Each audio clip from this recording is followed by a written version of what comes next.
નમસ્કાર મિત્રો.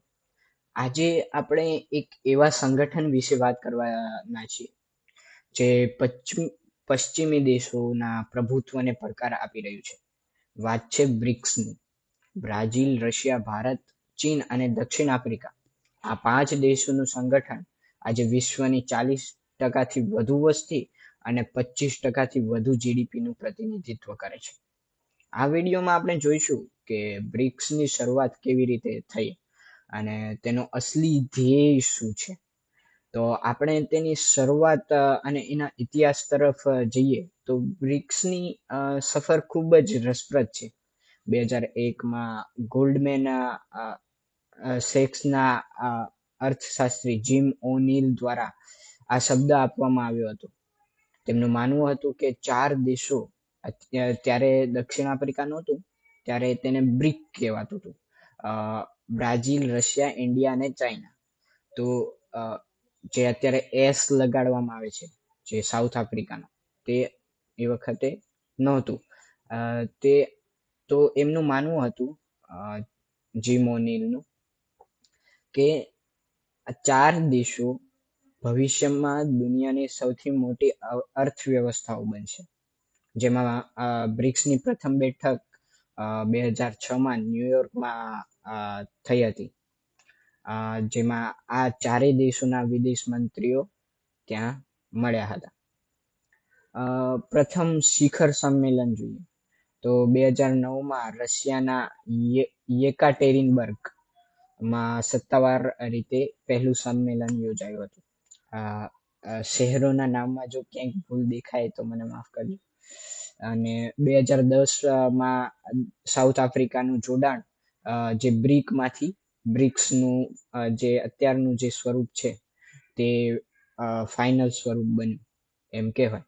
2010માં દક્ષિણ આફ્રિકા જોડાયું એટલે.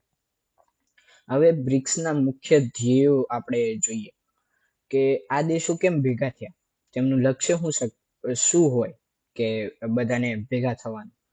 તો આર્થિક ન્યાય, કે વર્લ્ડ બેંક અને આઈએમએફ જે ઇન્ટરનેશનલ ફંડિંગની જે મેનેજમેન્ટ કરતી હોય તેવી સંસ્થાઓ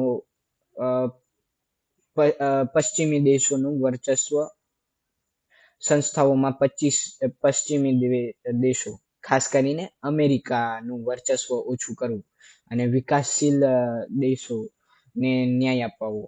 એટલે જેમ કે આઈએમએફ ને કોઈ પણ વર્લ્ડ બેંક હોય એમાં જોઈએ તો યુએસએ અને કોઈ પણ વેસ્ટર્ન કન્ટ્રીનું આમ પ્રભુત્વ કે વર્ચસ્વ વધારે હોય, તો તેના લીધે વિકાસશીલ દેશોને ઓછો ન્યાય મળતો. તો વિકાસશીલ દેશોને પણ ન્યાય મળે તે માટે તેનો મુખ્ય લક્ષ્ય હતો. પછી પરસ્પર વિકાસ, સભ્ય દેશો વચ્ચે વેપાર થવો જોઈએ, એટલે વિકાસ થાય અને રોકાણ અને ટેકનોલોજીનું આદાન પ્રદાન વધે, જેનાથી કોઈ એક દેશ નહીં, બંને દેશ, જે આપણે કહેવાય કે અમે ભણીએ છીએ વેદાંતિક સાયન્સમાં કે સહકારિતા, કોઓપરેશન, તો આ જ રીતે કે કોઈ એક નહીં, બંને દેશ સાથે ઉછરે. અને શાંતિ અને સુરક્ષા, વૈશ્વિક આતંકવાદ સામે લડવા, જે આજની ખૂબ મોટી સમસ્યા છે, તેની સામે લડવા અને સંઘર્ષોનો શાંતિપૂર્ણ ઉકેલ લાવવા માટે સહકારિતાની ભાવના સાથે આ ધ્યેયો તેમને નક્કી કર્યા હતા. પછી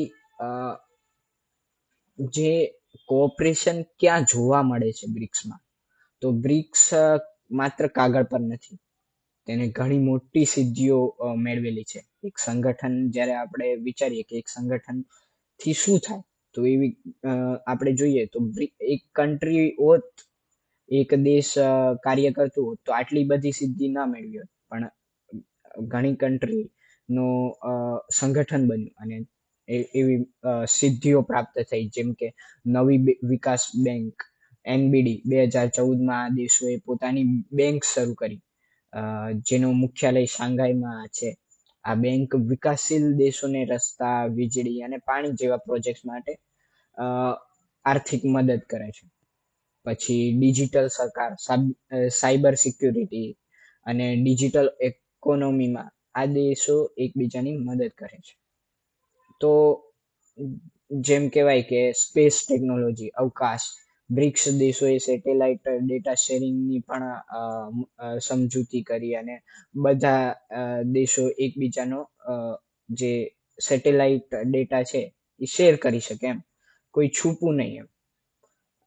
પછી સ્થાનિક ચલણ, હાલના આ દેશો જે ઘણા દેશો માની લો કે કોઈ આપણા કન્ટ્રીની બહાર જો કોઈ વેપાર કરવો હોય તો મુખ્યત્વે ડોલર પર જ થતો હોય છે. તો ડોલર પર નિર્ભરતા ઘટાડીને પોતાના દેશના ચલણમાં વેપાર કરવાનો ભાર મૂક્યો આ કન્ટ્રીઓ. એટલે આપણે જો બ્રિક્સ કન્ટ્રીઓ વચ્ચે જે કોઈ વેપાર થાય પોતાના ચલણમાં જ થવો જોઈએ, ડોલરમાં નહીં. તો આ રીતે બ્રિક્સ કન્ટ્રીનું આપણે સહકારિતાનો ભાવ એમાં જોવા મળે. ભારત માટે બ્રિક્સ ખૂબ જ મહત્વનું છે, કારણ કે આપણને રશિયા અને ચીન જેવા પડોશી દેશો સાથે વાતચીત કરવાનો એક માધ્યમ મળે છે. એક એવું કે આપણે ચીન જોડે સંબંધો સારા ન હતા તો પણ બ્રિક્સ કન્ટ્રી બંને દેશોને જોડવાનું કાર્ય કર્યું અને પશ્ચિમી દેશો સામે આપણો પક્ષ મજબૂત કરવાનું કંઈક મંચ મળી ગયું એવું કહેવાય. તો હું આશા કરું છું કે બ્રિક્સ વિશેની તમને આ માહિતી ખૂબ જ ઉપયોગી લાગી હશે. અને જો તમને વિડીયો પસંદ આવ્યો હોય તો વિડીયોને લાઈક કરજો અને અમારી ચેનલને સબસ્ક્રાઈબ કરજો. અને કંઈ ભૂલ દેખાણી હોય અથવા કોઈ ભાગ વધારે પસંદ આવ્યો હોય તો કમેન્ટ કરજો, અને એ ભૂલને સુધારવા અમે આગળ વિડીયોમાં બહુ જરૂર પૂરતા પ્રયાસો કરીશું. ધન્યવાદ.